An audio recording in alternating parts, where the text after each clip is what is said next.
Now let us look at for loop. For loop is also a loop. It is used for repetition. Word for these many times.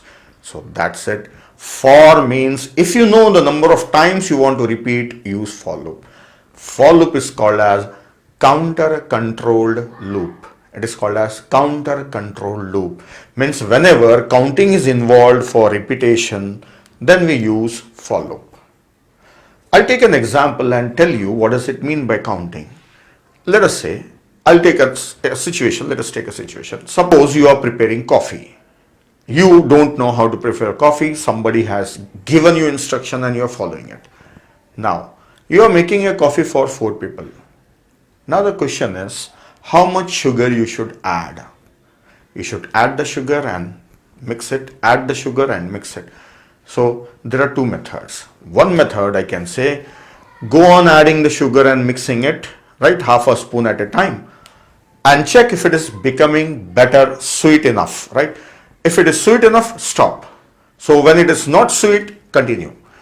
Put the sugar, not sweet, continue. Put the sugar, not sweet, continue. So this is, you are going to repeat. How many times? We don't know. We don't know. You have to check whether it is sweet or not. If it is not sweet, continue. If it is sweet, you should stop. So this is not based on counting. Now check this one. Now check this one. Now I am asking you to make a coffee for 4 people. Then you ask me how much sugar to add. I said 4 spoons. 1, mix it. 2, mix it. 3, 4, that's all. So you'll count and do it. Right? You will count and do it. There are many examples in daily life. We do it like this. We do the things for some number of times. Or sometimes we do the things, repeat the things until we reach that point. So when you have to repeat the steps based on counting, then use for loop. So this example we have already seen, printing numbers from 1 to n. There we have to count only. Count 1, print, then 2, print, then 3, print. We are counting and printing and reaching till n. So for n times we are printing. So this is the flowchart already we have seen. This was the flowchart for while loop. I have shown it. This is the same flowchart. Now same thing can also be done using for loop, and it's better if you use for loop because you know how many times you want to repeat. So let us see the syntax for loop. Here, for loop will have 3 parts in it. First is initialization, then semicolon, condition, then semicolon, then updation. 3 parts will be there. Then afterwards it will have its body. Here you will process.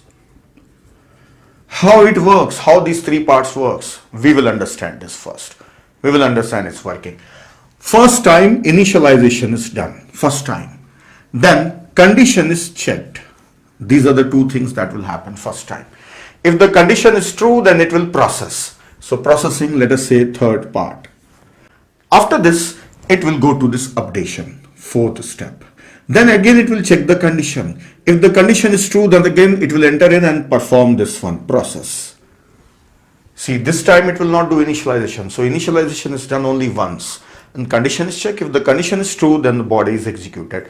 Then updation, condition, body, updation, condition, body. This will be go on repeating as long as this condition is true. So after this, again it will perform this one, then again this one, then again this one, then again this one, then again this, then again this, right?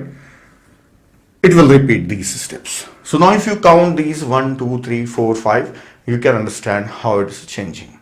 So I'll just show it once again. First, second, process, update condition process, update condition process, update condition process, update condition failed, stop.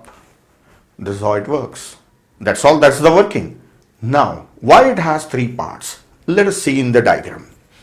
See, for repeating this for some number of times, we need initialization of I. We need that. And condition is definitely there. Then we need to update the value of I. So who is working like a counter here? 1, 2, 3, 4.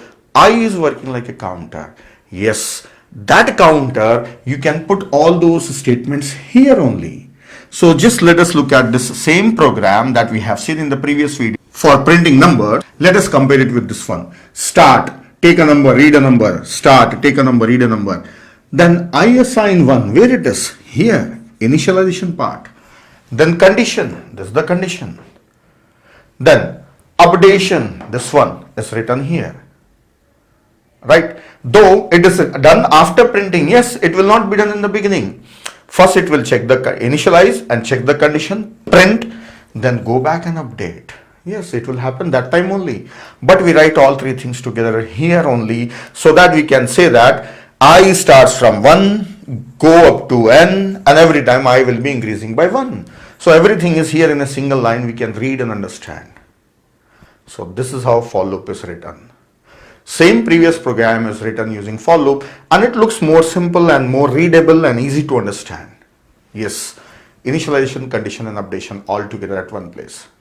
So this is the most commonly used loop in C++ programming. So that's all about the for loop. So there is a demo available for all the loops together. I have given a demo. You can watch that demo and you try this program on your own machine.